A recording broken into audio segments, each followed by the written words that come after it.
ಮೊದಲು ಒಂದು ಅವೇರ್ನೆಸ್ ಇರಬೇಕು. ಅವೇರ್ನೆಸ್ ಜೊತೆಯಲ್ಲಿ ಒಗ್ಗಟ್ಟಾಗಬೇಕು. ಒಗ್ಗಟ್ಟಾಗಿಲ್ಲ ಅಂತಂದರೆ ನಥಿಂಗ್ ಕ್ಯಾನ್ ಚೇಂಜ್. ಏನೂ ಚೇಂಜಸ್ ಮಾಡೋಕ್ಕಾಗಲ್ಲ. ಅದಾಗ ಅದೇ ಚೇಂಜಸ್ ಅಂತೂ ಆಗಲ್ಲ. ಆಗುತ್ತಾ? ಒಂದು ಅಸೆಂಬ್ಲಿ ಅಂತಂದರೆ ಅಪೋಸಿಷನ್ ಲೀಡರ್ ಇರ್ತಾರೆ, ಕರೆಕ್ಟಾ? ಅಪೋಸಿಷನ್ ಲೀಡರ್ ಇಲ್ಲ ಅಂತಂದರೆ ಯಾರು ಪ್ರಶ್ನೆ ಮಾಡೋರು ಇರಲ್ಲ. ಅಪೋಸಿಷನ್ ಲೀಡ್ರಿಗೆ ನಾವು ಪ್ರಶ್ನೆ ಮಾಡಿ ನಾವೆಷ್ಟೇ ಒತ್ತಡ ಏರಿದ್ರು ಅಸೆಂಬ್ಲಿಲಿ ನಮ್ಮ ಬಗ್ಗೆ ಚರ್ಚೆನೇ ಆಗಲ್ಲ. ತುಂಬ ಸರಿ ಪ್ರೊಟೆಸ್ಟ್ ಮಾಡಿ ಅವ್ರನ್ನ ಮೀಟ್ ಮಾಡಿ ಏನಾದರೂ ಕೇಳಿದಾಗ ಮಾತ್ರ ಏನೋ ಸ್ವಲ್ಪ ಮಾತಾಡ್ತಾರೆ ಅಷ್ಟೇ ನಿಮ್ಮ ಬಗ್ಗೆ. ಅವ್ರಿಗೆ ಮಾತಾಡೋದಕ್ಕೆ ಬೇರೆ ಎಷ್ಟೋ ವಿಚಾರಗಳಿದ್ದಾವೆ. ಯಾರೋ ಮಿನಿಸ್ಟರ್ಸ್ ಏನೋ ಕರಪ್ಷನ್ ಮಾಡಿರ್ತಾನೆ ಅದ್ರ ಬಗ್ಗೆ ಮಾತಾಡ್ತಾರೆ, ಇಲ್ಲ ಯಾವುದೋ ಒಂದು ಕ್ಯಾಸ್ಟ್ ಬಗ್ಗೆ ಹೇಳ್ಕೊತಾರೆ, ಇಲ್ಲ ಯಾವುದೋ ಒಂದು ಸ್ವಾಮೀಜಿಗಳ ಬಗ್ಗೆ ಹೇಳ್ಕೊತಾರೆ, ಇಲ್ಲ ಅದು ಏನೋ ತುಂಬ ಇಂಪಾರ್ಟೆಂಟ್ಸ್ ಇತ್ತಂದರೆ ಯಾವುದೋ ಒಂದು ಭಾಷೆ ಇಲ್ಲಾಂದರೆ ಲ್ಯಾಂಗ್ವೇಜ್ ರೈತರ ಬಗ್ಗೆ ಮಾತಾಡೋದು, ಅದು ತುಂಬ ಇಂಪಾರ್ಟೆಂಟ್ ಇತ್ತಂದರೆ, ಕರೆಕ್ಟಾ? ಎಜುಕೇಷನ್ ಬಗ್ಗೆ ಹೆಲ್ತ್ ಬಗ್ಗೆ ಇವತ್ತು ಚರ್ಚೆನೇ ಆಗ್ತಾ ಇದೆಯಾ? ಎಜುಕೇಷನು ಹೆಲ್ತ್ ಬಗ್ಗೆ ಇಂಪಾರ್ಟೆನ್ಸ್ ಕೊಡ್ತಾನೆ ಇಲ್ಲ. ಸ್ಪೋರ್ಟ್ಸ್ ಬಗ್ಗೆ ಕಾನ್ಸಂಟ್ರೇಟ್ ಮಾಡ್ತಾ ಇದ್ದಾರಾ? ಹೇಳಿ. ಇವತ್ತು ಇಲ್ಲೇ ಒಂದು ಸರೌಂಡಿಂಗ್ ಒಂದು ಗ್ರೌಂಡ್ ಇಲ್ಲ ಆಡೋದಕ್ಕೆ ಕರೆಕ್ಟಾಗ ಇದೆಯಾ? ಇಲ್ಲಿ ಗ್ರೌಂಡ್ ಇದ್ರೆ ಇಲ್ಲಿ ಇಷ್ಟೊಂದೆಲ್ಲ ಕ್ರಿಕೆಟ್ ಆಡ್ಕೊಂಡು ಇಲ್ಲೇ ಈಗ ಓದ್ಬೇಕಾದ್ರೆ ಎಷ್ಟು ಡಿಸ್ಟರ್ಬೆನ್ಸ್ ಆಗುತ್ತಾ ಇಲ್ಲ? ಸೀರಿಯಸ್ ಕ್ಯಾಂಡಿಡೇಟ್ಸು ಓದ್ತಾ ಇರಬೇಕಾದ್ರೆ ಡಿಸ್ಟರ್ಬೆನ್ಸ್ ಆಗುತ್ತಾ ಇಲ್ಲ? ಬಿಕಾಸ್ ಯಾಕೆ ಇಲ್ಲಿ ಕ್ರಿಕೆಟ್ ಆಡ್ತಿದ್ದಾರೆ ಅಂತಂದ್ರೆ because there is no ground. Alternative ಒಂದು ಸ್ಪೇಸ್ ಇದ್ದು ಅದು ಗ್ರೌಂಡ್ ಕ್ರಿಯೇಟ್ ಮಾಡಿದ್ರೆ ಆಗುತ್ತೆ, ಬಟ್ ಆಗಲ್ಲ. ಯಾರು ಪ್ರಶ್ನೆ ಮಾಡಲ್ಲ. ಏನೇ ಚೇಂಜಸ್ ಆಗಬೇಕಂದ್ರೆ ಹೇಳ್ತೀನಿ ಕೇಳಿ, ಪ್ರಶ್ನೆ ಮಾಡಬೇಕು. ನೀವು ಲಾಸ್ಟ್ ನಾವು ಹೋರಾಟ ಮಾಡಿದಾಗ ಪ್ರತಿ ಸತಿನೂ ಅಷ್ಟೇ ವಿಷ್ಣುವರ್ಧನ್ ಲೈಬ್ರರಿಯಿಂದ ಆಲ್ಮೋಸ್ಟ್ ಒಂದು ಬಸ್ ಫುಲ್ಲು ಒಬ್ಬರು ಲೈಬ್ರರಿ ಕುತ್ಕೊಂತಿರ್ಲಿಲ್ಲ. ಪ್ರತಿ ಹೋರಾಟ ಮಾಡಬೇಕು ಅಂತ ಅನ್ಸಿದ್ರೆ ಅದು ವಿಷ್ಣುವರ್ಧನ್ ಲೈಬ್ರರಿಯಿಂದನೇ ಅಂತಾನೆ ಹೇಳ್ತೀನಿ. ಯಾಕೆಂತಂದ್ರೆ ವಿಷ್ಣುವರ್ಧನ್ ಲೈಬ್ರರಿ ನಿಜ ಹೇಳ್ತೀನಿ ಕೇಳಿ, ಎಷ್ಟು ಜನ ಇದಾರೆ ವಾಲಂಟ್ರಿ, ಅಷ್ಟು ಜನ ಬಂದು ಫ್ರೀಡಮ್ ಪಾರ್ಕ್ ಬಂದು ಹೋರಾಟ ಸಂಪೂರ್ಣ ಸಪೋರ್ಟ್ ಕೊಡ್ತಾರೆ.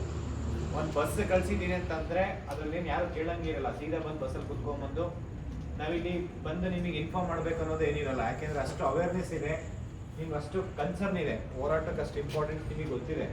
ನಾನು ಹೇಳ್ಬೇಕು ಅಂತಾನೆ ಏನಿಲ್ಲ. ಯಾಕೆಂದ್ರೆ ಪ್ರತಿ ಸತಿ ಇಲ್ಲಿ ಒಂದು ಬಸ್ ಕಳಿಸಿದಾಗ ಆ ಬಸ್ಸಲ್ಲಿ ಫುಲ್ಲು ಬಂದು ಹೋರಾಟ ಯಶಸ್ವಿಗೊಳಿಸಿದ್ರ. ಯಾಕೆಂದ್ರೆ ನಾವು ಇಲ್ಲಿಂದ ಏನು ಹೋರಾಟ ಮಾಡಿದ್ವಿ ಮೊದಲಿಂದ ಅಷ್ಟು ಹೋರಾಟನೂ ಯಶಸ್ವಿಯಾಗಿದೆ.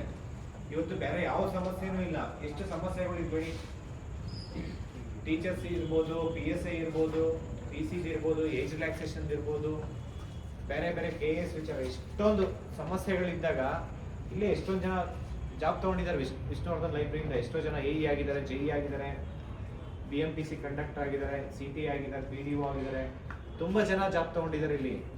ವಿಷ್ಣುವರ್ಧನ್ ಲೈಬ್ರರಿ ಅಂದರೆ ಅಷ್ಟು ಈಸಿ ಇಲ್ಲ. ಆಲ್ಮೋಸ್ಟ್ 1 or 2 years ಅವ್ರು ರೆಗ್ಯುಲರ್ ನೋಟಿಫಿಕೇಶನ್ಸ್ ಮಾಡಿದ್ರೆ ಎಲ್ಲದರಲ್ಲೂ ನೀವು ಕಾಮನ್ ಕ್ಯಾಂಡಿಡೇಟ್ಸೇ ಇರ್ತೀರಾ. ಅಂದರೆ ಪ್ರತಿಯೊಂದು ನೋಟಿಫಿಕೇಶನ್ಸಲ್ಲೂ ಸೆಲೆಕ್ಟ್ ಆಗೋ ಮೆಜಾರಿಟಿ ನಾನು ಹೇಳ್ತೀನಿ. ಬೆಂಗಳೂರಲ್ಲಿ ಅಷ್ಟು ಅವೇರ್ನೆಸ್ ಇದೆ, ಅಷ್ಟು ಚೆನ್ನಾಗೂ ಓದ್ತಾ ಇರ. ಹಂಗಿರ್ಬೇಕಾದ್ರೆ ನಾನು ಹೇಳ್ತೀನಿ ಕೇಳಿ, ನಾನು ಜಾಸ್ತಿ ನಿಮ್ಮ ಹತ್ರ ಏನು ಡಿಸ್ಕಷನ್ ಮಾಡಲ್ಲ. ಈ ಒಂದು ಹೋರಾಟ ತುಂಬ ಇಂಪಾರ್ಟೆಂಟ್ ಇದೆ. ಹೋರಾಟ ಇಲ್ಲ ಅಂತಂದರೆ ನೀವು ಇನ್ನೂ 2 ವರ್ಷ ಎಷ್ಟು ಕಷ್ಟ ಬೀಳ್ತೀರಾ ಅಂತ ನಮಗೆ ಗೊತ್ತಿದೆ. ಇಲ್ಲಿ ಮುಂಚೆ ಎಲ್ಲ ಒಂದು ಸೀಟ್ ತೊಗೊಬೇಕು, ಒಂದು ಸೀಟ್ ಹಿಡಿಬೇಕಂತಂದ್ರೆ ಬೆಳಗ್ಗೆನೇ ಬರಬೇಕು, ಲೈನಲ್ಲಿ ನಿಂತ್ಕೊಬೇಕಾಗಿತ್ತು, ಆ ಥರ ಎಲ್ಲ ಸಮಸ್ಯೆ ಇದೆ, ಕರೆಕ್ಟಾ? ಬಟ್ ಆದರೆ ಲೈಬ್ರರಿಗೆ ಬರೋದ್ರ ಜೊತೆಲಿ ಇಲ್ಲಿಂದ ಎನ್ವಿರಾನ್ಮೆಂಟಲ್ಲೂ ಅಷ್ಟೇ ಒಂದು ಊಟದ್ದು ಇರ್ಬೋದು, ನಿಮ್ಮ ಮೆಸ್ ಬಿಲ್ ಇರ್ಬೋದು, ಇಲ್ಲಿ PG ಮತ್ತು ನಿಮ್ಮ ಎಕ್ಸ್ಪೆಂಡಿಚರ್, ಡೈಲಿ ಎಕ್ಸ್ಪೆಂಡಿಚರು ಕಡಿಮೆ ಅಂದರೆ ಒಂದು 100-200 ರೂಪಾಯಿ ಎಕ್ಸ್ಪೆಂಡಿಚರ್ ಇದೆಯಾ ಇಲ್ವಾ? ಈ ಲೈಬ್ರರಿಲಿ ಓದ್ಕೊಂಡ್ರು ನೀವು ಒಂದು 200 ರೂಪಾಯಿ ಎಕ್ಸ್ಪೆಂಡಿಚರ್ ಇಲ್ವಾ? ಊಟದ್ದು, ಟೀ, ಕಾಫಿ ಇವೆಲ್ಲ ಇದೆಯಾ ಇಲ್ವಾ? ಬುಕ್ಸು, ಟೆಸ್ಟ್ ಸೀರೀಸ್ ಅಂತಂದರೆ ಕಡಿಮೆ ಅಂದರೆ ಒಂದು 10,000 ರೂಪಾಯಿ ಖರ್ಚು ಮಾಡ್ತೀರಾ ನೀವು ಪ್ರತಿ ತಿಂಗಳು, ಹೌದಾ? ಒಂದು ವರ್ಷದಲ್ಲಿ ಏನಿಲ್ಲ ಅಂದರೆ 2 ಲಕ್ಷ, ಸುಮ್ಮನೆ 2 ಲಕ್ಷ ರೂಪಾಯಿ ಖರ್ಚು ಮಾಡಿರ್ತೀರಾ ಟೆಸ್ಟ್ ಸೀರೀಸು, ಕೋಚಿಂಗ್ ಅದು ಇದು ಅಂತ ಹೇಳಿ. 2 ಲಕ್ಷ ಅಂದರೆ ಒಂದು 5 ವರ್ಷಕ್ಕೆ 10 ಲಕ್ಷ ದುಡ್ಡು ಖರ್ಚು ಮಾಡ್ತೀರಾ ಇಲ್ವಾ? 5 ವರ್ಷ ದುಡ್ಡು ಖರ್ಚು ಮಾಡೋದು ಅಂದಿರಾ ನಿಮ್ಮ ತಂದೆ ತಾಯಿಗೂ ನೀವು ಬರ್ಡನ್ನ. ನಿಮ್ಮ ತಂದೆ ತಾಯಿಗಳು ಅಂದ್ಕೊಂತಾರೆ, ಇವ್ರು ನನ್ನ ಮಗ ಹೋಗಿದ್ದಾನೆ, ಏನೋ ಒಂದು ಜಾಬ್ ತೊಗೊತಾರೆ, ಜಾಬ್ ಮಾಡ್ತಾರೆ ಅಂತ ಹೇಳಿ. ಬಟ್ ಅದ್ರ ಇಲ್ಲಿ ಸರ್ಕಾರ ನೋಟಿಫಿಕೇಶನೇ ಮಾಡಿಲ್ಲ ಅಂದರೆ ನಿಮ್ಗೆ ಜಾಬ್ ಎಲ್ಲಿ ಸಿಗುತ್ತಾ? ಇಲ್ಲಿ ನಿಮ್ಮ ತಪ್ಪಲ್ಲ, ನಿಮ್ಮ ತಂದೆ ತಾಯಿ ತಪ್ಪಲ್ಲ, ಇಲ್ಲಿ ಸರ್ಕಾರದ ತಪ್ಪು. ಮತ್ತು ಸ್ಟೂಡೆಂಟ್ಸ್ ಏನಪ್ಪ ಅಂದರೆ ಪ್ರಶ್ನೆ ಮಾಡಬೇಕು. ಅಲ್ಲಿ ತಪ್ಪು ಮಾಡ್ತಿದ್ದಾರೆ ಅಂತಂದರೆ ನೀವು ನೋಡಿ, ನಾವು ಪ್ರತಿಯೊಂದೂ ಅಷ್ಟೇ ಪ್ರತಿಯೊಬ್ಬ ಮಿನಿಸ್ಟರ್ಸ್ಗೂ ನಾವು ಟಾರ್ಗೆಟ್ ಮಾಡಿ ಪ್ರೆಷರ್ ಹಾಕಿದಾಗ ಯು ಜಿ ಸಿ ಗೈಡ್ಲೈನ್ಸ್ ತೊಗೊಂಬಂದ್ರು, ಯು ಜಿ ಸಿ ಉನ್ನತ ಶಿಕ್ಷಣ ಸಚಿವರು ನೋಡಿದ್ರೆ ಅಸೆಂಬ್ಲಿಯಲ್ಲೇ ಮಾತಾಡಿದ್ರು. ಏನಂತಾರ ಮಾತಾಡಿದ್ರೆ ಹೇಳಿ? ನಾನು ಹಿಂಗೆ ಹೇಳಿದ್ದೆ ಅವರಿಗೆ, ನಿಮ್ಮಂಥ ಶಿಕ್ಷಣ ಸಚಿವರು ನಮ್ಮ ರಾಜ್ಯಕ್ಕೆಲ್ಲ ನಮ್ಮ ದೇಶಕ್ಕೆ ಬೇಡ ಅಂತ ಹೇಳಿದ್ದೆ. ನಿಮ್ಮನ್ನ ಗಲ್ಲಿಗೇರಿಸಿದ್ರು ಕಡಿಮೆನೆ ಅಂತ ಹೇಳಿದೆ. ಸೇಮ್ ವರ್ಡ್ಸ್ ಅಸೆಂಬ್ಲಿಯಲ್ಲಿ ಮಾತಾಡಿದಾರಲ್ವಾ? ನೀವೆಲ್ಲ ಕೇಳಿದಿರ ಅನ್ಕೊಂತೀನಿ. ಬಿಕಾಸ್ ಟೀಚರ್ ಆಸ್ಪಿರೆಂಟ್ಸ್ ಇದ್ರೆ ಅದನ್ನೆಲ್ಲ ಮಾಡಿ ಗೊತ್ತಿರಬೇಕು.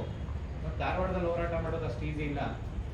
ಅಷ್ಟು ಜನ ಹುಡುಗರು ಬರೋದು ಮೊಬೈಲೈಸ್ ಮಾಡಬೇಕು, ಅಷ್ಟು ಜನ 50-60 ಸಾವಿರ ಜನ ಸೇರಿದಾಗ ಯಾರಿಗೂ ಏನು ಆಗ್ದಿರ ನೋಡ್ಕೊಬೇಕು ಅನ್ನೋದು ಅಷ್ಟು ಈಸಿ ಇಲ್ಲ. ಮತ್ತು ಬಿಜಾಪುರದಲ್ಲೂ ಅಷ್ಟೇ ಬೃಹತ್ ಮಟ್ಟಕ್ಕೆ ಹೋರಾಟ ಮಾಡಿದ್ವಿ ನಾವು. ಲಾಸ್ಟ್ ಟೈಮ್ ಹೋರಾಟ ಮಾಡಿದ್ದು ಆಗಸ್ಟ್ 11ನೇ ತಾರೀಕಿಲ್ಲಿ ಬೆಂಗಳೂರಲ್ಲಿ. ಹೌದಾ? ನೀವೆಲ್ಲ ಮೆಜಾರಿಟಿ ಬಂದಿದ್ದೀರಿ ಅನ್ಕೊತೀನಿ. ಆಗಸ್ಟ್ ಇಲ್ಲೇ ಇದ್ದಿದ್ರೆ ನೀವು ಬಂದಿದ್ದೀರಾ ಅನ್ಕೊತೀವಿ. ಆಗಸ್ಟ್ 11ನೇ ತಾರೀಕು ಹೋರಾಟ ಮಾಡಿದ್ವಿ, ನೇಮಕಾತಿ ತಿಥಿ ಆಗಿದೆ ಅಂತ ಹೇಳಿ. ಅದಾದಮೇಲೆ ಇಂಟರ್ನಲ್ ರಿಸರ್ವೇಷನ್ ರಿಪೋರ್ಟ್ ಕೊಟ್ಟಾದ್ಮೇಲೆ ಸ್ವಲ್ಪ ಏನೋ ಚೇಂಜಸ್ ಆಗಿ ಒಂದು ನೋಟಿಫಿಕೇಶನ್ 1 or 2 ನೋಟಿಫಿಕೇಶನ್ಸ್ ಆಗಿತ್ತು. ಅವಾಗ್ಲೂ ಇಂಟರ್ನಲ್ ರಿಸರ್ವೇಷನ್ ಪ್ರಾಬ್ಲಮ್ ಇಶ್ಯೂಸ್ ಇತ್ತಾ ಇಲ್ವಾ? 50-56% ಇಶ್ಯೂಸ್ ಅವಾಗೂ ಇತ್ತಾ ಇರಲಿಲ್ವಾ? ನೋಟಿಫಿಕೇಶನ್ ಮಾಡಿ ಎಕ್ಸಾಮ್ಸ್ ಕಂಪ್ಲೀಟ್ ಮಾಡಿದ್ರು. ಹೌದಾ? ನಾವು ಈಗ ಏನು ಕೇಳ್ತಾ ಇದೀವಿ, 6% ಬಿಟ್ಟು 94% ಮೇಲಾದರೂ ರೆಕ್ರೂಟ್ಮೆಂಟ್ ಮಾಡಿ ಅಂತ ಕೇಳ್ತಾ ಇದೀವಿ. ಈಗ ಏನಾದರೂ ನಾವು ಪ್ರೆಷರ್ ಹಾಕಿದ್ರೆ ಆಲ್ಮೋಸ್ಟ್ 56,000 ಪೋಸ್ಟು ಇಮಿಡಿಯೇಟ್ ನೋಟಿಫಿಕೇಶನ್ಸ್ ಮಾಡ್ತಾರೆ.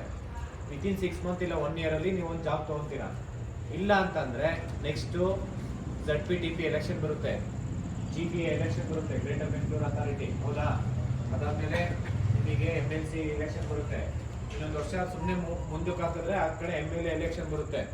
ಪ್ರತಿಯೊಂದು ಎಲೆಕ್ಷನ್ ಅಂದರೆ ನಿಮಗೆ ಗೊತ್ತಿದೆ, ಕೋಡ್ ಆಫ್ ಕಂಡಕ್ಟ್ 45 days ಇರುತ್ತೆ. ಕರೆಕ್ಟಾ? ಬಿಫೋರ್ ಎಲೆಕ್ಷನ್ 45 days, ಮತ್ತು ಅದು ರಿಸಲ್ಟ್ ಬಂದಮೇಲೆ 1 ತಿಂಗಳು 2 ತಿಂಗಳು. ಮತ್ತು ಯಾರು ಕೇಳಲೇ ಇಲ್ಲ ಅಂತಂದರೆ ಆಯ್ತು, ಮುಗಿದು 2 ವರ್ಷ ಸುಮ್ಮನೆ ಹೋಗುತ್ತೆ. ಮತ್ತು ಆಮೇಲೆ ಇನ್ನೊಂದು 2-3 ಪಕ್ಷ ಮತ್ತೆ ಡಿಮ್ಯಾಂಡ್ ಮಾಡುತ್ತೆ, ನೀವು 5 ಗ್ಯಾರಂಟೀಸ್ ಕೊಡ್ತೀರಾ, ನಾವು 10 ಗ್ಯಾರಂಟೀಸ್ ಕೊಡ್ತೀವಿ ಅಂತ. ಮತ್ತು ಆ ಗ್ಯಾರಂಟೀಸಲ್ಲಿ ಮತ್ತೆ ಒಂದು ಸರ್ಕಾರ ಬರುತ್ತೆ. ಮತ್ತು ಅದು ಹಂಗೆ ರೋಟೀನ್ ಹಿಂಗೆ ಚೇಂಜ್ ಆಗ್ತಾ ಹೋದರೆ ನೀವು 5 ವರ್ಷ 10 ವರ್ಷ ಮತ್ತೆ ಟೈಮ್ ವೇಸ್ಟು. ಇದೆಲ್ಲ ಆಗಬಾರ್ದು ಅಂತಂದರೆ ಹೇಳ್ತೀನಿ ಕೇಳಿ, ನಿಮ್ಮ ಸ್ನೇಹಿತರ ಜೊತೆಲಿ ಕಡಿಮೆ ಒಬ್ಬೊಬ್ಬರು ಏನಿಲ್ಲ ಅಂತಂದ್ರೂ 100 ಜನಗೆ, ಬೆಂಗಳೂರಲ್ಲಿ ಎಷ್ಟು ಜನ ಇದ್ದಾರೆ, ಕರ್ನಾಟಕದಲ್ಲಿ ಎಷ್ಟು ಜನ ಇದ್ದಾರೆ, ಇನ್ನೂ ನಿಮಗೆ 24 hours ಇದೆ. ಎಷ್ಟಿದೆ? 24 hours ಟೈಮ್ ಇದೆ. ಅಷ್ಟೇ ಆಗೋದು, ಅದಕ್ಕಿಂತ ಜಾಸ್ತಿ ಆಗಲ್ಲ.